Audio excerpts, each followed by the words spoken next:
Next item naman po tayo, Lion na Game & Watch. Ito. Nakikita niyo po, malinis pa yung battery cover niya. At medyo malinaw yung screen niya. Ito yung pinakamalinaw na screen dun sa watches ko ng Game & Watch.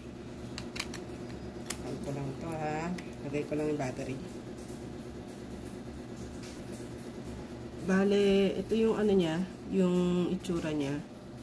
So far, gaya nga na sinabi ko kanina, ito yung pinakamalinaw yung screen. So, ang parang gameplay lang, up, down lang yung ano. Or parang sasaluhin mo lang siguro yung Lion.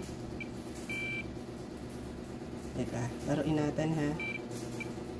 Ayun, ang gameplay pala nitong isa is kailangan hindi ka mahuli nung Lion. Ayan. Game B naman. So, almost the same din. Mas marami lang yung Lion.